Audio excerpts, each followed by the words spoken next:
Hey dear students, welcome back to part 1 of our chapter 5 forms of market, जो कि हमारे class 12th economics का एक बहुत ही इंपॉर्टेंट चैप्टर है। क्यों इंपॉर्टेंट है? क्योंकि इसके बेसिस पर आपको समझ में आता है कितने डिफरेंट फॉर्म्स ऑफ मार्केट है जो एग्जिस्ट करते हैं। जो हमने डिमांड पढ़ा, सप्लाई पढ़ा, इलास्टिसिटी ऑफ डिमांड पढ़ा, कहीं ना कहीं इनको समझने के लिए आपको बहुत ज़रूरी है ये समझना कि मार्केट होता क्या है। अब ये जो टर्म है मार्केट हमने कई बार सुना है। आपके हिसाब से मार्केट क्या होगा? जहाँ पर हम शॉपिंग करने जाते हैं। डेफिनेटली जनरल टर्म्स में अगर हम बात करें तो मार्केट का मतलब ही होता है जहाँ पर लोग खरीदारी करने जाते हैं, जहाँ पर सेलर्स होते हैं जो किसी चीज़ को बेचने आते हैं। तो ऐसी जगह को हम क्या बुलाते हैं? मार्केट बुलाते हैं। अगर यहाँ भी हम उसका मीनिंग देखें तो market is generally understood as a particular place और locality where goods are sold and purchase. तो मार्केट एक ऐसी जगह है जहाँ पर जनरली गुड्स परचेज और सेल किए जाते हैं। ऑफकोर्स एक तरीके से सेलिंग होगा तो अभी दूसरे साइड से परचेज होगा, कहीं से परचेज हो रहा है तभी सेलिंग हो रहा है। विदाउट परचेज सेलिंग नहीं होगा, विदाउट सेलिंग परचेज पॉसिबल नहीं है।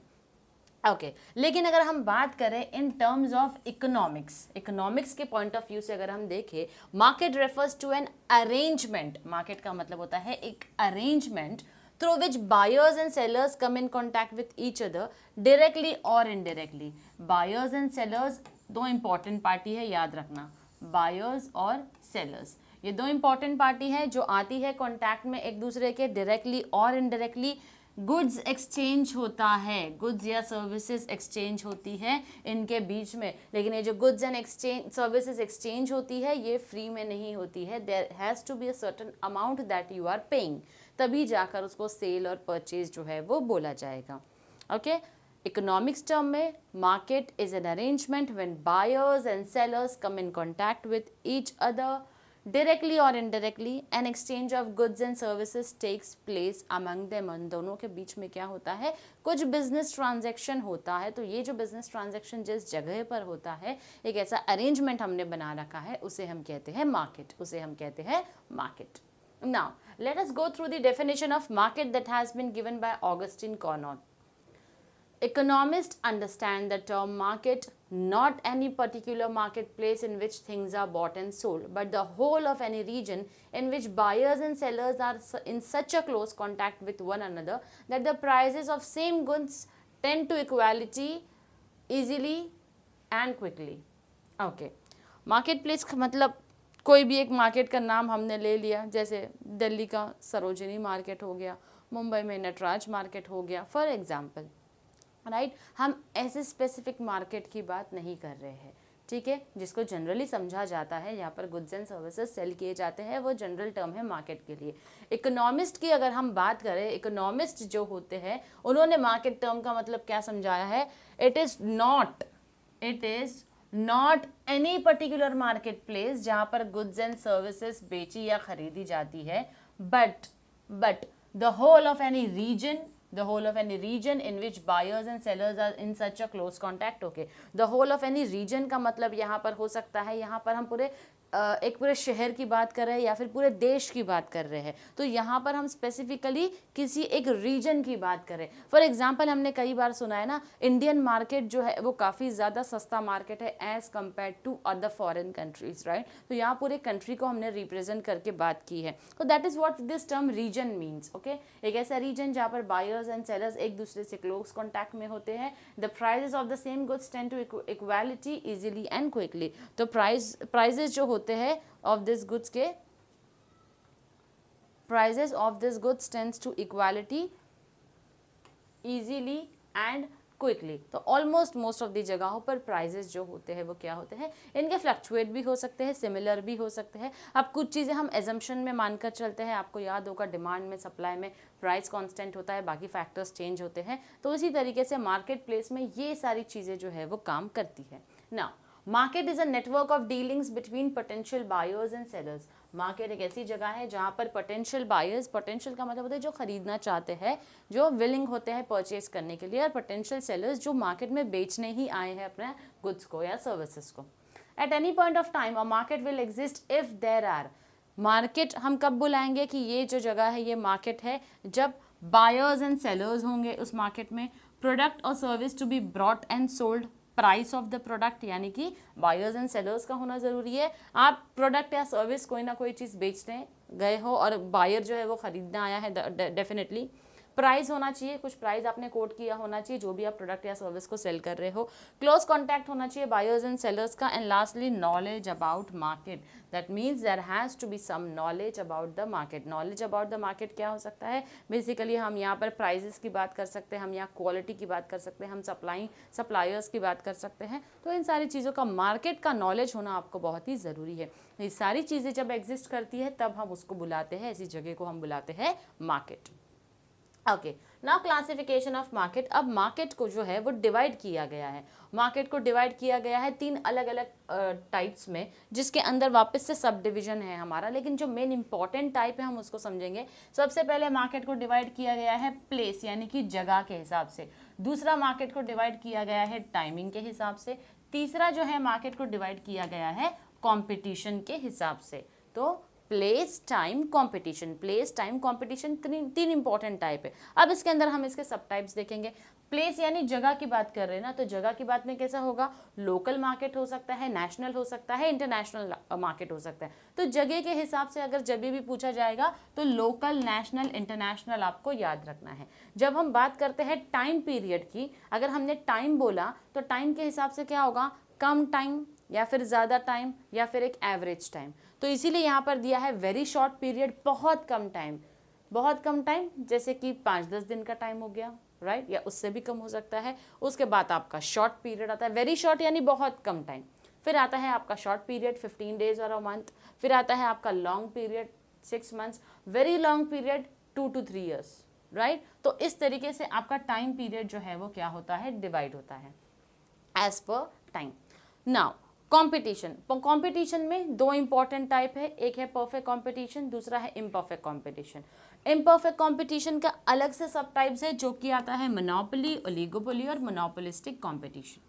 अगेन कंपटीशन के हिसाब से मार्केट को डिवाइड किया जाएगा तो 2 टाइप ऑफ कंपटीशन होते हैं। एक तो परफेक्ट मार्केट है जो कि एक थियोरेटिकल कॉन्सेप्ट है, रियल वर्ल्ड में इसका एप्लीकेशन नहीं होता है। दूसरा आता है इम्परफेक्ट कंपटीशन जिसका एप्लीकेशन होता है। इम्परफेक्ट कंपटीशन को वापस से आप डिवाइड करेंगे मोनोपोली, ओलिगोपोली और मोनोपोलिस्टिक कंपटीशन में। So that is how we divide the entire market. Place के हिसाब से हो गया, प्लेस के हिसाब से क्या होता है? Local, national, international. टाइम के हिसाब से very short period, long period, very long period. Competition के हिसाब से perfect market, imperfect market, imperfect again subdivided into monopoly, oligopoly and your monopolistic competition. So that is how you divide the entire market into 3 main types and then their subtypes. Okay, moving ahead, on the basis of place हम देखेंगे। सबसे पहले place के basis पर market को कैसे divide किया गया है। जब हम बात करते हैं प्लेस के बेसिस पर तो यहाँ पर आएगा आपका लोकल मार्केट। लोकल मार्केट हो सकता है विद इन अ स्टेट हो, क्योंकि नेशनल जब आता है तो हम नेशन की बात करते हैं, इंटरनेशनल आता है तो फॉरेन कंट्रीज़ की बात करते हैं। लोकल मार्केट पर्टिकुलर रीजन की हम यहाँ पर बात कर रहे हैं। Local market is a market in which sellers sell and customers buy a product in the region और area in which it is produced. For example, Maharashtra के अंदर ही प्रोड्यूस हो रहा है तो हमारा महाराष्ट्र जो है वो क्या हो जाता है? लोकल मार्केट होता है। गुजरात में ही प्रोडक्शन हो रहा है, गुजरात में ही बेचा और ख़रीदा जा रहा है तो Gujarat again becomes a local market. तो जिस स्टेट में, जिस रीजन में, जिस एरिया में प्रोड्यूस किया जा रहा है वो वहाँ का लोकल मार्केट हो जाता है। जैसे महाराष्ट्र के अंदर हम मुंबई की बात करेंगे, मुंबई के अंदर हम CST में बात कर लेंगे, तो यहाँ पर स्पेसिफिक हो जाते हैं रीजन और एरिया वाइज। तो बेसिकली वो हमारा लोकल मार्केट होता है, जो लोकेलिटी को सर्व करता है वो होता है लोकल मार्केट। फिर आता है नेशनल मार्केट जो पूरे नेशन को सर्व करता है।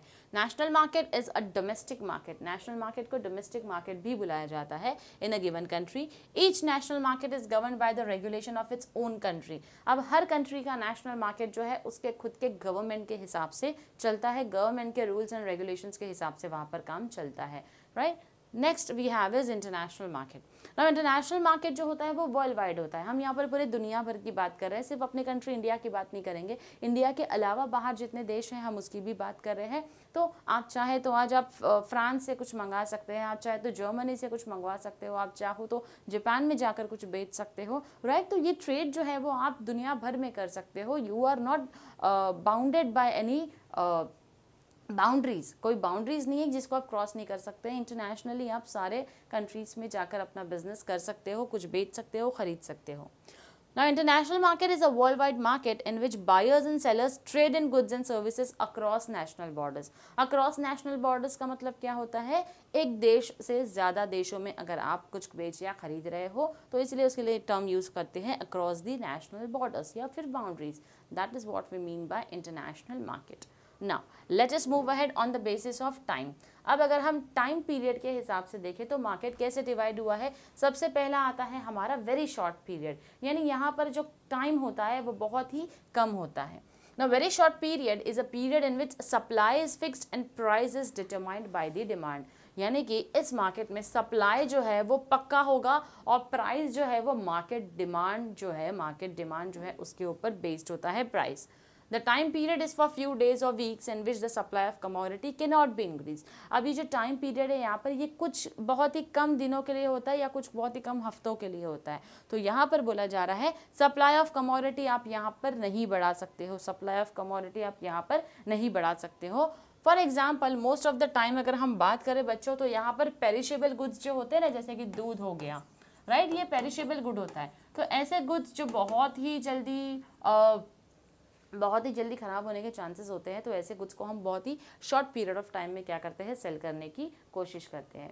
Next we have is your short period, जहाँ पर it takes less than 1 year. Okay, यहाँ पर it is a period of less than 1 year. Say for example 6 months हो गया या फिर 8 मंथ्स हो गया, 9 मंथ्स हो गया, 10 मंथ्स हो गया, तो ये शॉर्ट पीरियड होता है।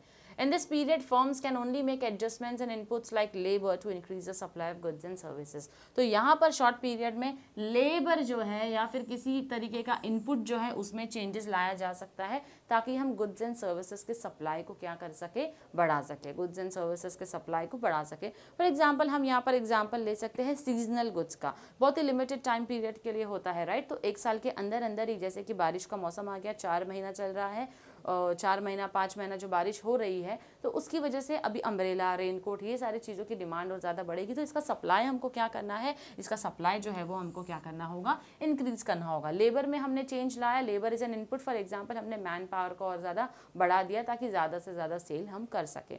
तो that is an example for very short period Then we have is long period. Long run is a period of time in which all factors of production and cost are variable. In the long run, firms are able to adjust all cost. It is for a few years, generally up to 5 years. Long run period की अगर हम बात करें बच्चों, तो यहाँ पर long run के लिए बोला जा रहा है all factors of production and cost are variable यानी कि चेंजेस हो सकते हैं किसमें, फैक्टर्स ऑफ प्रोडक्शन में, लैंड, लेबर, कैपिटल, एंटरप्रेन्योर, उसी के साथ साथ कॉस्ट में भी, कॉस्ट ऑफ प्रोडक्शन में भी चेंजेस जो है वो आते हैं, फिक्स्ड नहीं है, ये चेंज होता रहेगा। तो जनरली लॉन्ग रन की अगर हम बात करें तो ये 5 साल का टाइम पीरियड जो है वो हमको बता रहा है। It is for a few years, generally up to 5 years, यानी 5 साल तक का टाइम जो होता है वो लॉन्ग रन होता है। अब अगर हम बात करें वेरी लॉन्ग रन की, तो ये 5 साल से ज़्यादा का टाइम पीरियड होता है। Very long period is a production time that is so long that all inputs are variable. अब वेरी लॉन्ग पीरियड में सारे के सारे इनपुट्स क्या हो सकते हैं, वेरिएबल हो सकते हैं, यानी कि फिक्स्ड नहीं होते हैं, they are liable to change, and it is more than 5 years, यानी 5 साल से ज़्यादा। Okay, now let us start with the competition. अब तक हमने क्या देखा, प्लेस देखा, लोकल, नेशनल, इंटरनेशनल मार्केट देखा, टाइम के हिसाब से भी देख लिया, very short period, long period, very long period. अब जो थर्ड और इम्पॉर्टेंट टाइप है जिसके ऊपर हमारा कंप्लीटली ये चैप्टर बेस्ड है, फॉर्म्स ऑफ मार्केट, क्योंकि अब हम समझेंगे एग्जैक्टली किस तरीके का मार्केट जो है वो एग्जिस्ट करता है। On the basis of competition among the sellers and buyers is the most important criteria for classification of markets and economics. तो buyers और sellers के बेसिस पर यहाँ पर जो competition लगा रहता है, इसी के बेसिस पर हमारा मार्केट जो है वो इकोनॉमिक्स में क्या हुआ है, क्लासीफाई हुआ है, डिवाइड करने का एक क्राइटेरिया है। Let us study the various types of markets on the basis of competition among sellers. सबसे पहला आता है हमारा perfect competition. Meaning and definition. Wherein perfect competition is an ideal and imaginary concept of market. Ideal यानी कि ideal situation, ऐसा market होना चाहिए, लेकिन एक इमेजिनरी कॉन्सेप्ट भी है क्योंकि प्रैक्टिकल वर्ल्ड में इसका एप्लीकेशन जो है वो नहीं है। It is an ideal and imaginary concept of market rather than actual market ऐसा नहीं होता है। Perfect competition prevails when the demand for the output of each producer is perfectly elastic, it is perfectly elastic. Perfect competition हमको क्या बोलता है, demand for the output of each producer, हर एक प्रोड्यूसर का आउटपुट जो है वो क्या होगा, परफेक्टली इलास्टिक होगा। परफेक्टली इलास्टिक के लिए हमने किस तरीके से पढ़ा था, this is your x axis, this is your y axis. Price जो है वो हमारा क्या था, यहाँ पर कांस्टेंट था, ये हमने देखा था। इस तरीके से हॉरिजॉन्टल लाइन में हमारा डिमांड कर्व बना था, right. This is your x axis, यहाँ पर हमारा क्वांटिटी डिमांड था, यहाँ पर हमारा क्या था, प्राइस था। और ED elasticity of demand was infinite, elasticity of demand was what, it was infinite। तो ये हमारा परफेक्ट इलास्टिक था। अब परफेक्टली इलास्टिक जो था वो खुद एक ऐसा कॉन्सेप्ट है जो कि इमेजिनरी कॉन्सेप्ट है, इसका प्रैक्टिकल एप्लीकेशन बिल्कुल भी नहीं होता है, it is a theoretical concept. तो इसीलिए आपका जो ये परफेक्ट कॉम्पिटिशन है ना, ये भी आपका परफेक्टली, क्योंकि डिमांड यहाँ पर परफेक्टली इलास्टिक है, तो दैट इज द रीजन इसको बोला जाता है कि it is an imaginary concept, it is an imaginary concept. क्योंकि इलास्टिसिटी ऑफ डिमांड जो है वो यहाँ पर क्या होता है, इनफाइनाइट होता है, इनफाइनाइट होता है। तो that is not at all possible in the practical world. Okay, a perfectly competitive market is one in which the number of buyers and sellers is very large। Perfect competition market एक ऐसा market है जहाँ पर number of buyers और number of sellers जो होते हैं वो बहुत ज़्यादा, बहुत ही ह्यूज क्वांटिटीज़ में होते हैं। All the buyers and sellers are engaged in buying and selling a homogeneous product without any restrictions। Homogeneous products का मतलब होता है identical। Homogeneous product का मतलब होता है identical और similar products। तो यहाँ पर बोला जा रहा है सभी खरीदार और सभी बेचने वाले क्या कर रहे हैं, they are engaged in buying and selling, यानी खरीदना चाहते हैं, बेचना चाहते हैं किसको, होमोजीनियस, यानी वो प्रोडक्ट्स जो कि आइडेंटिकल होते हैं, सिमिलर होते हैं, विदाउट एनी रेस्ट्रिक्शन। तो क्या ऐसा है, किसी तरीके का रेस्ट्रिक्शन नहीं है, बिल्कुल ऐसा नहीं होता है, रेस्ट्रिक्शंस होते हैं, राइट। रेस्ट्रिक्शंस क्या होता है ये हम परफेक्ट कॉम्पिटिशन के फीचर में समझेंगे। Moreover, both buyers and sellers possess perfect knowledge of market condition।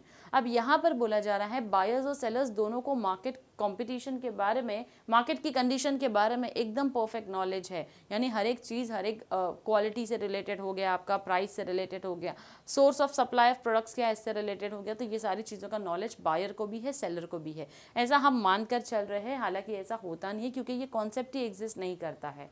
Okay, now let us go through some of the features of perfect competition। Number one, large number of sellers and buyers। Now under perfect competition there are large number of sellers and buyers। हमने अभी अभी पढ़ा है perfect competition के बारे में, जिसमें huge या large number of sellers and buyers होते हैं। As mentioned earlier, each seller forms a negligible part in the total market। यानी कि हर एक seller क्या है, एक negligible part है टोटल मार्केट के अंदर। Hence none of them is in a position to influence the price and supply in the market. अब क्योंकि इन सबको अच्छे से नॉलेज है मार्केट का, तो इसमें से कोई भी प्राइस को इन्फ्लुएंस जो है वो नहीं कर सकता है, कोई भी प्राइस को इन्फ्लुएंस नहीं करेगा। The sellers are price takers under perfect competition. तो सेलर क्या है, प्राइस टेकर्स है। Okay, sellers are price takers. The number of buyers is also large. The share of each buyer is so negligible. अब number of buyers क्या है, वो भी large है, तो हर एक बायर जो है the part is so negligible that none of them is in a position to influence the price in the market. अब बायर्स भी जो है प्राइस को इन्फ्लुएंस नहीं कर सकते, सेलर्स भी इन्फ्लुएंस नहीं करेंगे। तो that was your large number of buyers and sellers. Moving to the next point, that is second feature is homogeneous product. Homogeneous product का मतलब होता है आइडेंटिकल प्रोडक्ट। आइडेंटिकल प्रोडक्ट कौन सी चीज़ों में, size, design, colour, taste, exact क्या होगा उस प्रोडक्ट का, सेम होगा। All the products are perfect substitutes to each other. अब ये सारे प्रोडक्ट्स क्या है, एक दूसरे के सब्सटीट्यूट्स है, कि चलो एक ऑप्शन नहीं है तो बायर के पास दूसरा ऑप्शन ऑलरेडी अवेलेबल होता है, राइट। तो that is the feature of your homogeneous product. Next, free entry and exit. अब जैसे हमने देखा था परफेक्ट कॉम्पिटिशन के मीनिंग में किसी तरीके का रेस्ट्रिक्शन नहीं होता है, तो रेस्ट्रिक्शन की जो हम बात कर रहे थे वो यही है। फ्री एंट्री है मार्केट में, मार्केट में आपको एंटर होना है, आप एक नए सेलर हो, आपको मार्केट में उतरना है, नो प्रॉब्लम, आपको किसी तरीके का कोई रेस्ट्रिक्शन जो है वो नहीं है। Free entry and exit of the firms, आप एंट्री भी फ्री कर सकते हो, एंट्री एग्जिट भी फ्री कर सकते हो, यानी किसी तरीके का बैरियर आपको फेस नहीं करना पड़ेगा। एनी फर्म कैन एंटर और quit the industry at its own will. जब भी आप चाहो मार्केट में आपको सेलर बनकर आना है, आ जाओ। आपको लगता है बिजनेस नहीं चलने वाला है, मुझे छोड़ देना चाहिए बिजनेस अपना, तो आप छोड़कर जा सकते हो। If there is hope of profit the firm will enter the market and if there is possibility of loss the firm will leave the market. आपको लग रहा है प्रॉफिट है, इस बिजनेस को करने में आप आ सकते हैं। अगर आपको लगता है मेरा लॉस हो जाएगा तो आप मार्केट को छोड़ के जा सकते हैं। किसी तरीके का कोई बैरियर नहीं होने वाला है यहाँ पर। Next is single price. A single uniform price prevails under perfect competition which is determined by the interaction of demand and supply. यानी डिमांड और सप्लाई के बेसिस पर यहाँ पर आपका जो प्राइस है वो क्या होता है, डिटरमाइन होता है। यहाँ पर आपका प्राइस जो है वो सेट किया जाता है। तो प्राइस जो होगा वो एक सिंगल प्राइस होगा, यूनिफॉर्म प्राइस होगा, कॉमन प्राइस होगा, जो सबके लिए होगा। यूनिफॉर्म क्या होता है, बेसिकली स्कूल में हम यूनिफॉर्म पहनते थे, राइट। तो it is same for everyone. ऐसा तो नहीं है आपको कोई दूसरे स्कूल का यूनिफॉर्म मिलता था। एक ही स्कूल है तो हमारे यूनिफॉर्म्स भी क्या होते हैं, सेम होते हैं। तो यूनिफॉर्म का मतलब ही होता है सेम होना। तो यहाँ पर सिंगल यूनिफॉर्म प्राइस एक कॉमन प्राइस था जो हर किसी के लिए क्या किया गया था, डिटरमाइन किया गया था। Okay, perfect knowledge of market. अब यहाँ पर बोला जा रहा है बायर्स और सेलर्स दोनों को ही मार्केट का एकदम परफेक्ट नॉलेज है। Knowledge in terms of what, knowledge in terms of price, in terms of quality, यानी प्राइस के बारे में हर एक बायर जानता है, सेलर जानता है, क्वालिटी के बारे में जानता है, सोर्स ऑफ सप्लाई के बारे में जानता है कि कहाँ से सप्लाई जो होता है वो रॉ मटेरियल्स या फिर फिनिश गुड्स का आता है। तो ये सारी चीज़ों के बारे में बायर और सेलर दोनों को ही अच्छा नॉलेज होता है। Perfect mobility of factors of production. अब जितने भी फैक्टर्स ऑफ प्रोडक्शन है, that is land, labour, capital and entrepreneur, they are perfectly mobile. Mobile का मतलब they can transfer from one place to another place. Mobile का मतलब ये होता है एक जगह से दूसरी जगह तक आप आसानी से क्या कर सकते हो, मूव कर सकते हो, शिफ्ट हो सकते हो, जा सकते हो। Now labour and capital are mobile not only geographically but also occupationally. अब लेबर और कैपिटल, देखो लैंड की अगर हम बात करें तो लैंड को एक जगह से उठाकर दूसरी जगह हम नहीं लेके जा सकते हैं। एंटरप्रेन्योर जा सकता है, लेबर कैपिटल भी जा सकता है। तो लेबर और कैपिटल जो है वो सबसे ज़्यादा मोबाइल है, ज्योग्राफिकली ही नहीं, ऑक्यूपेशनली भी। फॉर एग्जांपल लेबर, आज यहाँ पर कुछ काम कर दिया आपने, सीख लिया आपने काम को बहुत अच्छे से, आपको कल इस कंट्री के बाहर जाकर दूसरी कंट्री में काम करना है, डेफिनेटली आप कर सकते हैं, राइट। तो that is what we mean by perfect mobility of factors of production wherein it can go from one place to another place. Next is absence of transport cost. In perfect competition, price is uniform because we assume that transport cost does not exist. Perfect competition में ऐसा मानकर चल रहे हैं हम, huge number of buyers है, sellers है, availability है गुड्स एंड सर्विसेज की, तो किसी तरीके का ट्रांसपोर्टेशन कॉस्ट हमको बेयर नहीं करना पड़ता है। This assumption will lead to uniformity in price. अब क्योंकि ट्रांसपोर्टेशन कॉस्ट ही नहीं आ रहा है, इसीलिए सबका प्राइस जो है वो क्या है, एक कॉमन और यूनिफॉर्म प्राइस है। चाहे मैं ए हूँ सेलर, अब सेलर बी है, सेलर सी है, सेलर डी है, तो हम में से किसी को ट्रांसपोर्टेशन का कॉस्ट ही नहीं भरना है, तो हमारा सबका प्राइस जो होगा वो क्या होगा, कॉमन होगा। मैंने 50 रुपीज़ रखा है अगर इसका, तो बी सी डी सब ने 50 रुपीज़ ही रखा है इस पेन का। क्यों? क्योंकि ट्रांसपोर्टेशन कॉस्ट नहीं है, तो हमने कॉमन होमोजीनियस प्रोडक्ट दे रहे हैं, तो प्राइस भी उसका यूनिफॉर्म होगा। Next is no government intervention. अब जैसे हमने बोला रेस्ट्रिक्शंस नहीं है, फ्री एंट्री एंड एग्जिट है, गवर्नमेंट की तरफ से किसी तरीके का इंटरफेरेंस आपके बिजनेस में नहीं होगा। Laissez faire policy is an important feature of perfect competition which means there is absence of government intervention in economic activities. यानी जो भी आप बिजनेस करते हो, ना टैक्स ऐसा अज्यूम किया गया है, ना टैक्स से रिलेटेड गवर्नमेंट आपको पूछने वाली है, ना आपके ऊपर किसी तरीके का चार्जेस है, ना कोई फाइन्स है, पेनल्टीज है, कुछ भी नहीं है। तो basically there is no government interference in your business which is completely a unrealistic concept, इसीलिए इसको एक इमेजिनरी कॉन्सेप्ट बोला जाता है। तो these were some of the features of perfect competition. Price determination under perfect competition. अब price कैसे determine किया जाता है ये हम समझने की कोशिश करेंगे with the help of a schedule and a diagram. Okay, now interaction of demand and supply determine price of the commodity in perfect competition. तो interaction of demand and supply जो होता है वो प्राइस को डिटरमाइन करता है, कहाँ पर, परफेक्ट कंपटीशन में, जिसको हम इक्विलिब्रियम प्राइस बोलते हैं। इक्विलिब्रियम का मतलब होता है बैलेंस करना, तो प्राइस हमारा यहाँ पर बैलेंस हो जाता है। Marshall has compared the process of price determination to cutting of cloth with a pair of scissors. Just as both the blades of scissors are required to cut the cloth, both the forces of demand and supply are essential to determine the equilibrium price in the market.